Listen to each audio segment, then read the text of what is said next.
your time. So I appreciate it. Rush you. Yeah. Cool. Camera speeds. I'm set. Is that good?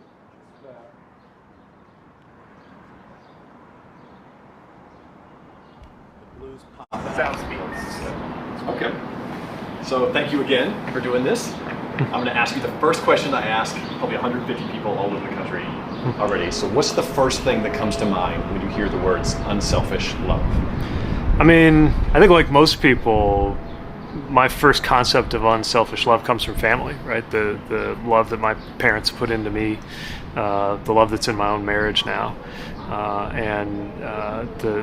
The older you get, the more you begin to understand how unselfish it is to do what is kind of a matter of course within a family a lot of the time. And then, so outside of family and relationships, are there any other examples where you've seen this kind of love play out in the world? Well, I think in public life you see it a lot. It's not always expressed in terms of words like love, but even in government. I mean, I work in a building full of people who have made a decision to commit their lives to making other people's lives better. And yes, it's a career, but it's a career for a lot of people who could have a different, more lucrative, more comfortable career. And they have huge responsibility, literally life and death responsibility over safety, often working in very unglamorous areas of work. And they commit that to making other people better off. So I've seen that in a way that I think has challenged me. People don't usually think about love and bureaucracy in the same terms, right? But if you think about public service from what people do in their own community, how they get involved in neighborhoods or the life of a city, or if you think about what a good public servant does in a big building in Washington, I think there's a kind of love in that too. And of course, on the political side of things, campaigning for what I believe in and for people I believed in, you saw expressions of love just in the way that people put their lives aside in order to be involved in a cause that they care about, and then reach out to other people to try to involve them. Some of the most moving things I saw were people who were also overcoming something by doing that. There was a volunteer I got to know who had agoraphobia, a crippling fear of crowds, and wound up becoming an organizer, or kind of super volunteer, drawing other people into a cause he cared about. And through that, of course, grew and overcame some of his own challenges, but also did it because he cared. And then how about the opposite of that? Are there any examples that come to mind where you've seen the absence of that kind of love and the effect that it has? Yeah, I mean, look, we see it every day. We see it on the airwaves. We saw it not far from where we're standing right now on the other side of that U.S. Capitol building. We certainly see it online. I think it comes down to any scenario where somebody looks at another human being or encounters another human being, maybe digitally. It doesn't see a human being. It doesn't see a soul and a heart there. It just sees a chance to score a point or an object to shame or conquer in some way. And those little cruelties add up. And of course, the worst thing about them is that they can drain not just the person who is targeted by anything from a mean little tweet to a violent attack, but they also drain something out of the person who's the aggressor there. And we get pitted against each other in these ways more and more. The irony is that when we ask that same question to the people as we travel, it's social media is their example, and then politics. Those are the two that come up when they see the absence of that. Yeah. And you spoke into that a little bit,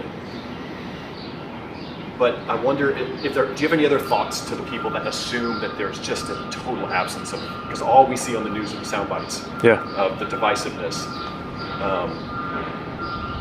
that you've witnessed, or that you would say to people that assume that it must be only that way in politics?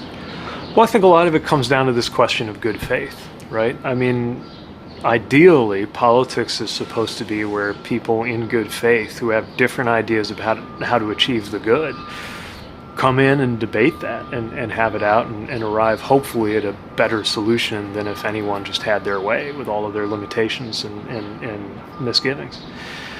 When you don't have that, then it really is just battle. And battle is about destroying somebody else. And if politics is that, then then there's no love in it.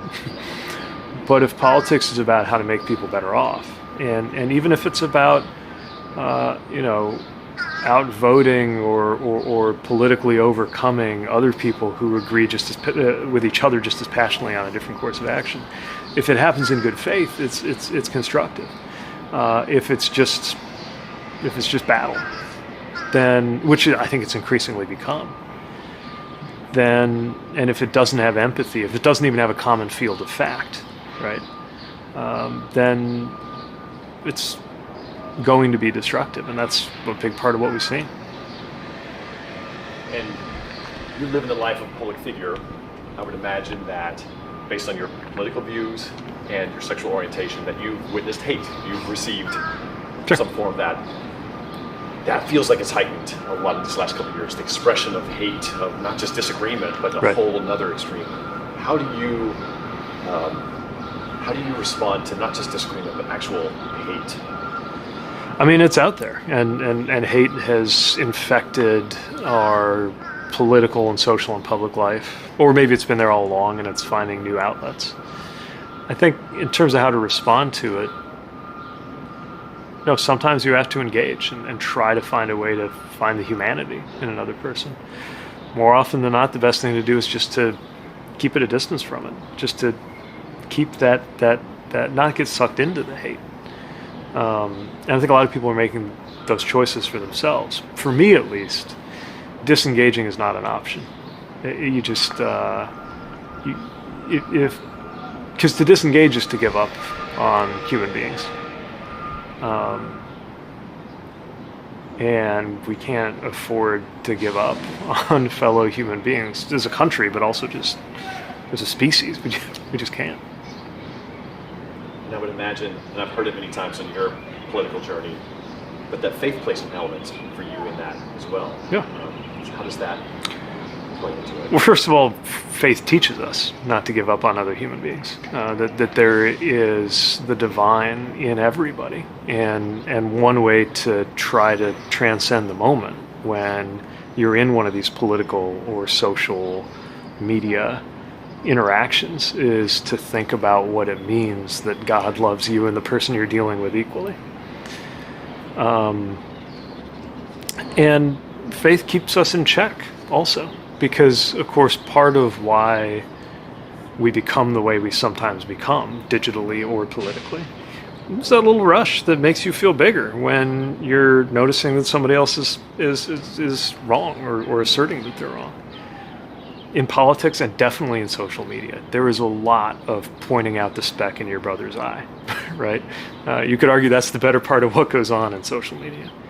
And so faith, certainly the Christian tradition that I belong to, tells you, hold on a sec, look inward first, because you got a lot of work to do there. And that's part of what God expects of you.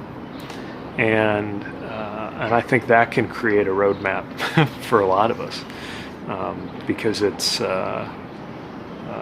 heady, definitely the kind of levels of politics and government I've been involved with, but really I think for all of us, just being citizens at a moment like this, dealing with the things we're dealing with, it distorts not only your view of other people, but just as dangerously your view of yourself. And I think for a lot of us, faith is about that inward journey most of all.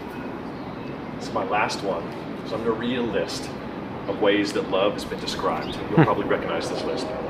And I'm curious if there's one of these that speaks to you more than the others, and why. All right. Love is patient. Love is kind.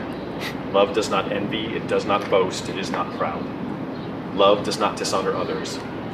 Love is not self-seeking. Love is not easily angered. Love keeps no record of wrongs. Love does not delight in evil, but rejoices with the truth. Love always protects, always trusts, always hopes, always perseveres. Love never fails. Timeless and timely, right?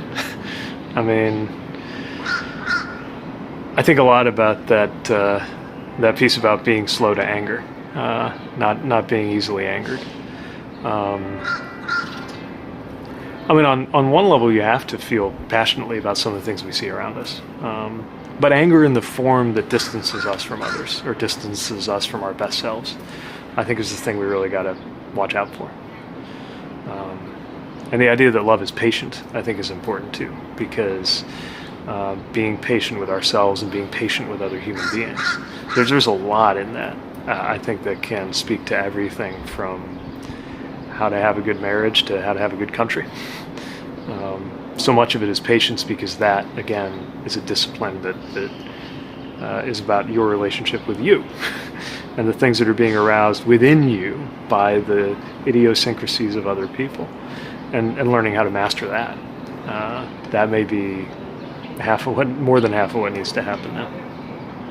That's great. Thank you. That was wonderful. Thank you. I really appreciate that. Good. Yeah. Well, Glad we could do it. yeah.